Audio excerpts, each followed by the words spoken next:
अस्सलाम वालेकुम, नमस्कार, सत श्री अकाल एंड गुड इवनिंग। मैं हूं आरज़ू काज़मी और आप हमेशा की तरह से देख रहे हैं पॉइंट ऑफ व्यू। हमें जी जॉइन किया साजिद तार साहब ने, बहुत शुक्रिया सर कि आज माय आप आए। Thank you Arzoo, thank you so much. Sir सबसे पहले तो हम बात करेंगे आर्मी चीफ की। अमेरिका का विजिट उनका पहला ऑफिशियल विजिट है, किस तरह देख रहे हैं आपको, आप इस विजिट को? क्या वही पैसा वैसा लेने के लिए आ रहे हैं या कोई और बात भी होगी? देखिए, एक तो मैं इसको फोरकास्ट करने की कोशिश कर रहा हूं, देख रहा हूं कि इससे क्या चीजें अनवाइंड होंगी, क्या हो रहा है। उसमें मैं ये जरूर बताना चाहूंगा कि इस वक्त आप कंप्लीटली आजकल कुछ दिनों के लिए आप अमेरिका के कैंप में बिल्कुल बैठे हुए हैं। वो जो चाइना की तरफ से आपने दरवाजा बंद किया हुआ है, या उन्होंने भी दरवाजा बंद कर दिया। आपने क्या बंद करना था कि एक तो आपने पहले उनके बहुत ज्यादा पैसे आपने खाए, सी पैक के हवाले से आपने पीजे वीजे यहाँ खरीद लिए पापा जान के, एक तो वो था। फिर उनको इतराज था कि हमारी जाने, हमारे इंजीनियर्स जो हैं उनको कोई नुकसान ना पहुंचे, वो भी ना आप कर सके। और उसके बाद मुसलसल आप वो जो भी यहाँ काम करते हैं, आपके ब्यूरोक्रेसी जो है, रेड टेप है, उनसे रिश्वत मांगती है, नाराज है वो आपसे बहुत। एक तो ये वजह है। दूसरा, उनका अपनी जो इकॉनमी है वो भी स्लगिश है आजकल। उनका अभी तक सप्लाई चेन रिस्टोर नहीं हो सका। आपको तो मुसलसल पैसों की जरूरत होती है, डॉलरों की। तो कोल्ड वार के चक्कर में अमेरिका ने फिर थोड़ा बहुत आपको करना शुरू कर दिया आईएमएफ के जरिए, क्योंकि ultimately IMF is their product. लेकिन इसकी टाइमिंग मैं बताना चाहूंगा कि मैंने अपने एज ए पॉलिटिकल साइंटिस्ट मैं समझता हूं कि अमेरिका में आ रहे हैं, तो अमेरिका किस पोजीशन में है। दो तीन चीजें मेरे ख्याल में। एक तो आर्मी चीफ का पहला दौरा है फरवरी में।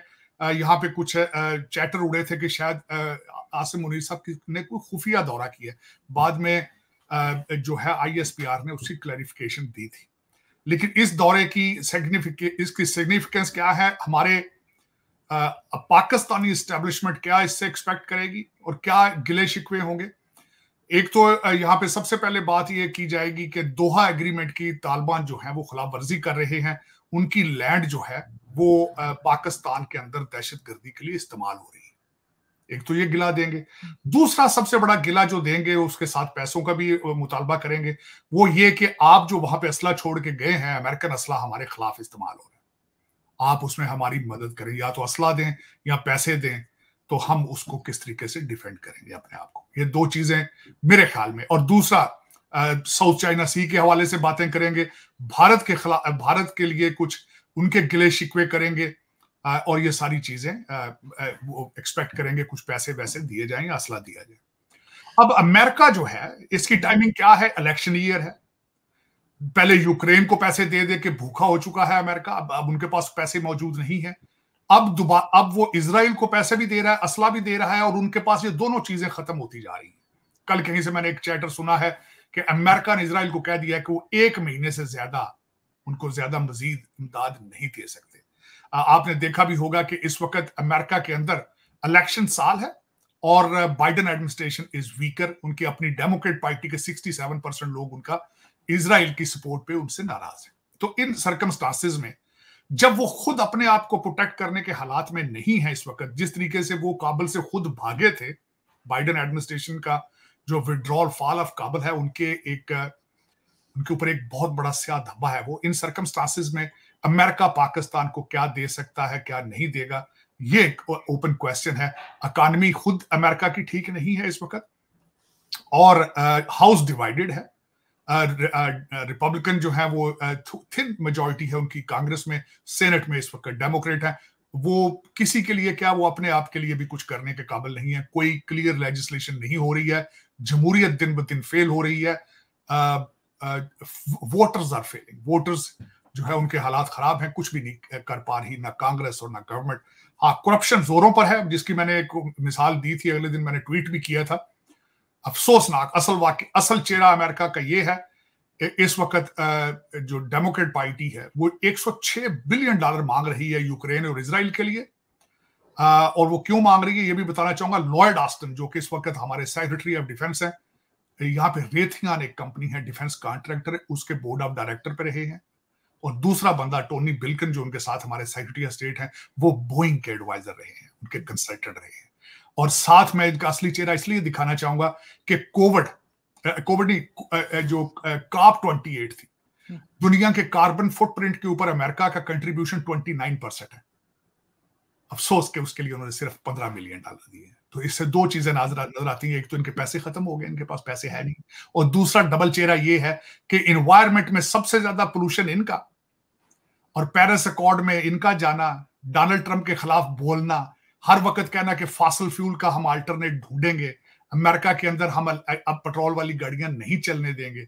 लेकिन जब COP 28 है, वहां 15 मिलियन इन्होंने दिया है, जबकि यूएई ने 100 मिलियन दिया है। यूके जो कि खुद बैंक्रप्सी के सर पर है, $60 मिलियन उन्होंने दिए। तो इस वक्त अगर एक COP 28 को अमेरिका 15 मिलियन दे रहा है, तो पाकिस्तान को कितने बिलियन का वो दिखाएगा, मेरा मकसद है कितनी मदद कर सकता है। अमेरिका इस वक्त खुद अपने इंतशार और पॉलिटिकल इंतशार और पॉलिटिकल इंस्टेबिलिटी और many crisis America is going through, इस under given circumstances general Asim Munir साहब यहां से क्या मदद लेके जा सकते हैं, इस पे ये it's a very tough question. Sir, America अभी तक अपनी सारी जंगें जो है वो दूसरी कंट्रीज से लड़ता रहा है, खास तौर पे एशिया की तरफ, कभी गल्फ कंट्री में, कभी कहीं और, कभी अफगानिस्तान में। आपको लगता है कि फ्यूचर में इनको कुछ ऐसा भी फेस करना पड़ सकता है कि जहां पे अमेरिका है उसके आसपास की कंट्रीज भी जो है किसी तरीके से जंग में जा सकती हैं? कई कंट्रीज के नाम सामने आ भी रहे हैं कुछ के, लेकिन अमेरिका इस तरफ कोई देख रहा है, इस तरफ उसकी कोई फिक्र कर रहा है कि क्या हो रहा है? अफसोस के साथ कहूंगा आरजू, अमेरिका ने आज तक जो भी जंग छेड़ी है वो हारी है। अमेरिका ने आज तक जंग जीती कोई नहीं है, starting from the after the second world war. वो भी उसमें उन्होंने जापान के ऊपर एटॉमिक बम मारा था, तो उसके बाद इन्होंने वियतनाम की जंग वो भी हारी, और कोई किसी जंग में ये नहीं जीत सके। उसके बारे में मैं हमेशा ये कहता हूँ, आर्ट ऑफ वॉर है, जनरल जू ने लिखी थी जो किताब, एक चाइनीज ने, मैं बड़े अरसे से पढ़ता रहा हूँ उसको, उसका बहुत बड़ा फैन हूँ। उसके मुताबिक इनकी आर्मी आज भी इनके बच्चे जो आर्मी में है वो खुदकुशियों से ज्यादा मर रहे हैं बजाय इसके कि बैटल फील्ड में मरे। तो उसमें जो अगर देखा जाए as a fighter they don't fit into it. Technology इनके पास है, लेकिन इनकी टेक्नोलॉजी सिर्फ बेचने की खातिर है। मैं अक्सर ये कहता हूँ they are traders of death. उसकी वजह ये है, चाहे F-16 बनाए, चाहे B-2 बॉम्बर बनाए, चाहे ये बंकर बस्टर बनाए, जो भी करें, ये बंकर बस्टर बना के किसी को दे सकते हैं, खुद चलाने की सलाहियत नहीं है। चलाए हैं इन्होंने, ये इलीगल वेपन है जो इन्होंने अभी रिसेंटली इजराइल को भी दिया है, और यही जो इनका है, इसको कहते हैं BLU-109। ये बंकर बस्टर है। इसको इन्होंने इराक में भी इस्तेमाल किया था और अफगानिस्तान में भी इस्तेमाल किया, लेकिन जंगें हारते रहे हैं सारी की सारी। लेकिन इस वक्त अगर देखा जाए तो मैक्सिको, 7 कंट्रीज है, मैक्सिको और कनाडा, वो they are not war mongering, और उनके पास इतनी सोफिस्टिकेशन भी नहीं है। कनाडा तो यही समझे जिस तरह इनकी अपनी ही एक कॉलोनी है, और मैक्सिको जो है वो, उसमें आपको पता ही है उनके फाइनेंशियल हालात, इतने करप्शन वहां बहुत ज्यादा है, कार्टेल्स और ड्रग का जोर है वहां पे। तो इन्हें लोकल अगर देखा जाए तो यहाँ पे कोई खतरा नहीं है। एक चैलेंज नया आ रहा है वेनेजुएला की तरफ से, कि उन्होंने अभी रिसेंटली अपने कंट्री के अंदर एक रेफरेंडम कराया है। यहाँ बताना चाहूंगा कि Venezuela is a socialist country, और उन्होंने एक फेक सा रेफरेंडम करा के उन्होंने गुआम के ऊपर, उनका जो ऑयल रिच एरिया है उसके ऊपर अपना क्लेम कर दिया है, और वो चाहते हैं कि हम मिलिटरीली उस पर कब्जा करें। लेकिन क्योंकि वहां पे एक अमेरिकन ऑयल कंपनी है, एक्सान मोबिल, ऑयल फील्ड से वहां से वो तेल निकालते हैं, तो इसलिए अमेरिकन इंटरेस्ट इज इन्वॉल्व। इन्होंने वहां पे F-16 वगैरह भेज दिए हैं गुआम के अंदर। लेकिन जिस तरह मैंने बताया है कि F-16 इनके होंगे, लेकिन उड़ाएगा कोई और ही, इनसे खुद कुछ करने के काबिल नहीं। बिल्कुल ऐसा ही है। लेकिन सर, अगर हम बात करें भारत की, नवाज शरीफ साहब का कहना है कि वो भारत के साथ टर्म्स बेहतर करेंगे, अफगानिस्तान का भी उन्होंने नाम लिया। लेकिन इस वक्त जिस तरीके से इंडिया आगे जा रहा है, और डॉक्टर जयशंकर ने उसको बल्कि ब्रांड का नाम भी दिया है, आपको लगता है बात की जाएगी, क्या भरोसा दोबारा भारत करेगा इससे पहले जो कुछ हुआ है? देखिए, इस वक्त मैं सब थोड़ा सा ऐड करना चाहूंगा, डॉक्टर जयशंकर साहब की बातें बिल्कुल सही उन्होंने की हैं। जिस तरीके से वो तरक्कियों पर हैं, जिस तरीके से अगर मैं उनकी 10-15 चीजें गिनाऊं, तो वाकई ही भारत इज अ ब्रांड। जहां भी उनका डायस्पोरा जिस मुल्क में भी अब इस वक्त पहुंचा है, अपनी तालीम की वजह से वो वहां पे वेरी इंस्ट्रूमेंटल है। और उसी इस सारे असर रसूख की वजह से, और उसके बाद चाइना की कोविड की वजह से, इस वक्त चाइना से जो बिजनेस निकल रहा है वो भारत जा रहा है। तो ये सारे सर्कमस्टांसेस देखे जाएं तो मुझे लगता है जिस तरीके से कि गुप्ता सिविलाइजेशन, अशोका सिविलाइजेशन थी, और उस वक्त वो region was very civilized. Taxila university के अंदर 150-200 एडी में 2000 टीचर थे वहां, और वहां पे जो आर्यन आए थे उनके बारे में मशहूर था कि वो वेद की किताबें अपने साथ लेकर आए थे। तो अगर वो वही दौर मुझे आता नजर आ रहा है, अगर इनकी टीम इंटैक्ट रही, कोई ऐसी नेचुरल चीज ना आ जाए कि जो रोक जाए, तरक्की को रोक सके, वरना इस वक्त इस एवरीवेयर यू कैन सी जिस तरीके से 7.8% पे उनकी इकॉनमी तरक्की कर रही है। आज उनके फॉरेक्स का जो है 4 महीने के अंदर मोर देन 6 बिलियन उनका जो है आगे इंक्रीज हो चुका है। तो वाकई ही अब आप देखें, जहां भी भारतीय डायस्पोरा है स्ट्रॉन्ग तरीन है, जहां भी आप जाते हैं हर दूसरी जगह के ऊपर आपको भारतीय रेस्टोरेंट नजर आते हैं, जहां भी आप जाते हैं चिकन टिक्का मसाला इस इंग्लैंड की नेशनल डिश है। और जिस तरीके से इंडियन कल्चर को, इंडियन टूरिज्म को प्रमोट किया जा रहा है, योगा देखें हर घर में घुस चुका है दुनिया के। तो yoga started from, so the Bharat is brand, इसमें कोई शक नहीं है इसमें। लेकिन जिस तरह मैंने आपको कहा है कि अब देखें, बात करना चाहूंगा नवाज शरीफ साहब के हवाले से। नवाज शरीफ साहब ने 3 मुल्कों की बात की है, अफगानिस्तान, ईरान और भारत। लेकिन इन तीनों मुमालिक के साथ क्या पाकिस्तान, मेरा ये क्वेश्चन है, क्या पाकिस्तान ये इनके पोर्टफोलियो में आता है? क्या ये कर पाएंगे? ये पहले जो कुछ होता रहा है, वाजपेयी साहब आए तो क्या हुआ, जब मोदी साहब आए तो क्या हुआ, क्या ये पीएम, पाकिस्तानी पीएम के पे ग्रेड से बड़ा क्वेश्चन है? तो उसका जवाब भी यही है कि इन 3 मुमालिक जिसमें नवाज शरीफ साहब ने जिक्र किया, एस्टेब्लिशमेंट की मर्जी के बगैर यहाँ जो है वो कुछ भी नहीं किया जा सकता। इनके छोटे भाई ने अपने 18 महीने के दौर के अंदर न्यू दिल्ली में ट्रेड मिनिस्टर भेजा था, लेकिन एक सिंगल डॉलर की ट्रेड नहीं कर पाए। तो ये इतना आसान नहीं है, इसका सियासी बयान की हद तक देखा जा सकता है, वरना आपको बहुत ज्यादा काम करने की जरूरत है इत्माद को बहाल करने के लिए, क्योंकि इत्माद नहीं है, इत्माद दोनों इत्माद नहीं। सर, नवाज शरीफ साहब फेवर में बात कर रहे हैं कि भारत से बात करनी है, ट्रेड करनी है या टर्म्स ठीक कर रहे हैं। काकड़ साहब एकदम उलट बात करते हैं, वो कहते हैं यूनाइटेड नेशन में जाकर जो ह्यूमन राइट्स वायलेशन हो रही है कश्मीर में उस पर बात करनी चाहिए। ये 2 अलग अलग स्टेटमेंट एक ही कंट्री से चल रहे हैं। नहीं, काकड़ साहब तो इररिलेवेंट है, वो तो उनको वैसे तो इस तरह का बयान देना नहीं चाहिए था। उसकी वजह यह कि उनका तो सिर्फ एक जिम्मेदारी है, सिर्फ वाहिद, वो भी बल्कि काजी फायज ईसा साहब ने वो भी खत्म कर दी इलेक्शन के लिए। According to the Pakistani constitution, caretaker government का सिर्फ काम होता है इलेक्शन का, कि आके देखें कि बैलेट कहाँ प्रिंट हो रहे हैं, कहाँ से शिकायतें आ रही हैं, कहाँ हल्का बंदियां हैं, स्टाफ कहाँ से आएगा, पैसे कहाँ से आएंगे इलेक्शन के। उनका क्या काम था कि पाकिस्तान के बारे में वो एक तो वो पूरी दुनिया का चक्कर, वो इब्ने बतूता बन गए हैं, वो सारी दुनिया का चक्कर लगाते फिर रहे हैं। पता नहीं उनको किसने ये सारा कुछ ये दे दिया, पकड़ा दी चाबियां सारी। दूसरा, काजी फायज ईसा साहब ने कह दिया था अगर इलेक्शन कमीशन मौजूद है तो ये केयर टेकर गवर्नमेंट की तो जरूरत ही नहीं हमें। एक तो खुद उनकी अपनी पोजीशनिंग जो बड़ी पोल्यूटेड है, फिर वो जो उसके बाद जो जिस तरीके से उनको इस पोजीशन पर लाया गया है, वो भी, उसमें भी कोई मैंडेट वगैरह शामिल नहीं है। उनका तो मेरे ख्याल में इररिलेवेंट है ये स्टेटमेंट देना। लेकिन मेरे ख्याल में इस सारे सिलसिले के लिए दोनों तरफ से, ना सिर्फ भारत को आप पे एतमाद नहीं है, अफगानियों को आप पे एतमाद नहीं है, ईरानियों को भी आप पे एतमाद नहीं है।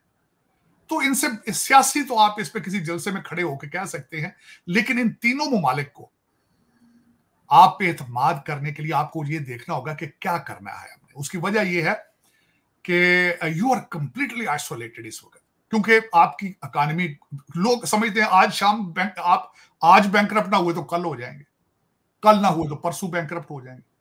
काकड़ साहब की पोजीशन ही कोई नहीं है, हुकूमत चलाने वाला किसी को पता ही नहीं है। सर, लोग तो कहते हैं कंट्री के अंदर पैसा है, पब्लिक के पास है, गवर्नमेंट के पास नहीं है, तो इसलिए कहते हैं कि कुछ नहीं होगा इनको, ये भी कहते हैं लोग। नहीं होगा, नहीं आरजू, मैं ये बताना चाहूंगा, होगा नहीं, आप होता कुछ नहीं है मुल्कों को, लेकिन मुल्क सोमालिया बन जाते हैं ना इस वक्त। देखें सोमालिया और आप में डिफरेंस क्या है। सोमालिया के अंदर ये है कि हर दूसरे जिले के अंदर एक वारलॉर्ड बैठ जाता है, जो चौधरी साहब, मलिक साहब क्लाशनकोफे लेके टैक्स लेना शुरू कर देते हैं अपना, वो यही होता है ना। लीबिया इस वक्त 3 गवर्नमेंट है वहां, आपकी 4 है।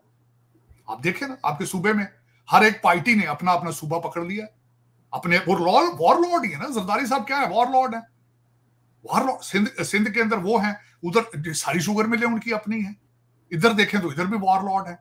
ये फिर आपकी फेडरेशन कोई नहीं है, आपके इस्लामाबाद की जो गवर्नमेंट है, फेडरल गवर्नमेंट, उसकी जुरिस्डिक्शन ही कोई नहीं।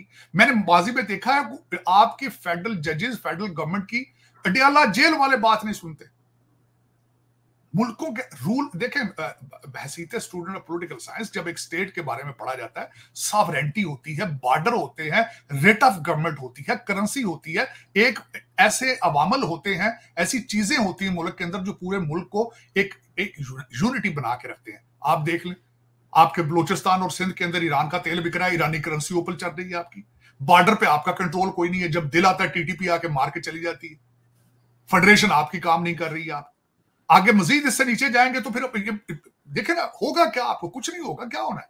लेकिन सर जैसे मेड इन इंडिया चलाया था मोदी जी ने, बड़ा कामयाब रहा उनका, तो यहाँ पे भी मेड इन पाकिस्तान चीजें क्यों नहीं बनाते, ये क्यों बाहर से लेकर आ रहे हैं, अपनी चीजें बनाएं और यहीं पे करें तो कुछ ना कुछ तो फायदा होगा।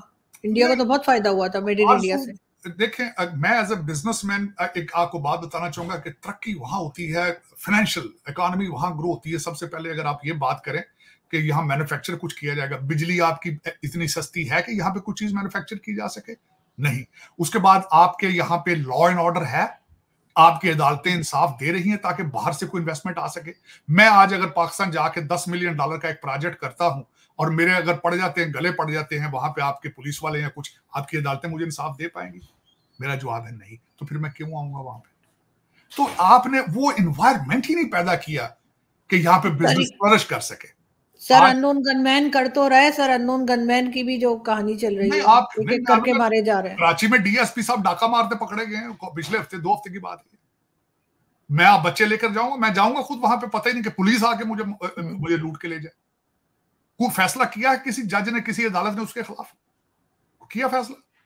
जब तक आप ये चीजें नहीं करेंगे आप तरक्की नहीं कर पाएंगे। ना आपको बिजनेस इन्वायरमेंट बनानी पड़ेगी, अ फिजिबल बिजनेस इन्वायरमेंट, वरना लोग अब आज की डेट में जो आप बात कर रहे हैं ना कि मेड इन इंडिया को कंपेयर कर, आज तक तो मेड इन पाकिस्तान करने वाले लोग पाकिस्तान से चीजें बेच बेच के अपनी प्रॉपर्टी भाग रहे हैं। आज के हालात, आज के दिन से लोग डर रहे हैं, डरते हैं। और डरते किससे हैं? नैब से डरते हैं, पुलिस से डरते हैं, आपके जजों से डरते हैं, लोग डरते हैं आपसे। आज आपकी ट्रांसपेरेंसी इंटरनेशनल एक नई रिपोर्ट निकाली है और उनमें भी पुलिस नंबर 1 करप्ट आ चुकी है पहले। सर जजेस का नंबर भी है, जजेस भी सब के सब सवाए सियासी मुकदमात के, उन्होंने अवाम के मुकदमे तो सुनने छोड़ दिए आपने। तीन देख लें, इस्लामाबाद हाई कोर्ट है, सुप्रीम कोर्ट है और लाहौर हाई कोर्ट है। ये तीनों की तीनों सियासी अदालतें, इनको मैं कहता हूं। यहां तो दूसरे किसी का कोई केस सुने नहीं जा रहा मुसलसल 2-3 साल से। बस ऐसा ही है। पर लेकिन आरजू, आपको हर मसले का पता है, आप उसका हल करना नहीं चाहते।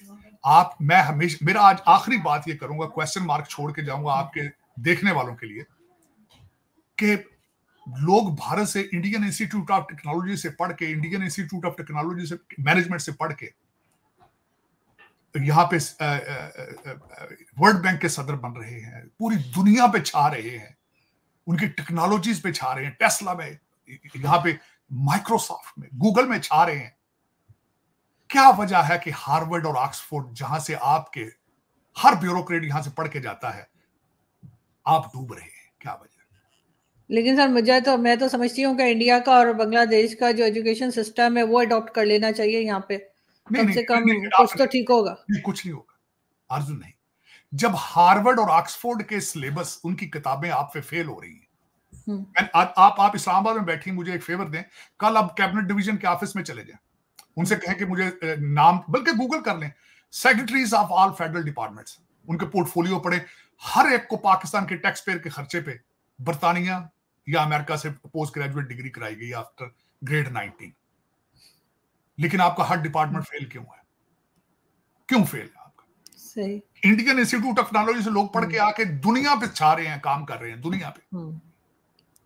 इस वक्त अजय बंगा जो के सदर है, वर्ल्ड बैंक के प्रेसिडेंट है, उनके पास एक भी अमेरिकन डिग्री नहीं है, उनके पास वही डिग्री है। यहाँ जो टेस्ला का नया सीईओ बना है, उसके पास सिर्फ इंडिया की डिग्री है, तो उसके पास कोई लोकल डिग्री नहीं।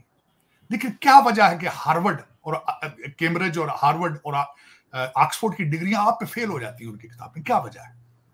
आपके लोग यहां आते हैं, मनी लॉन्ड्रिंग, चोरियां करना सीख कर जाते हैं यहां से। मैं पूछना चाहूंगा, बल्कि ये बहुत बड़ा क्वेश्चन है, क्या वजह है कि लाहौर से 100 किलोमीटर, 100 मील के फासले पे न्यू दिल्ली में दुनिया बिल्कुल डिफरेंट है?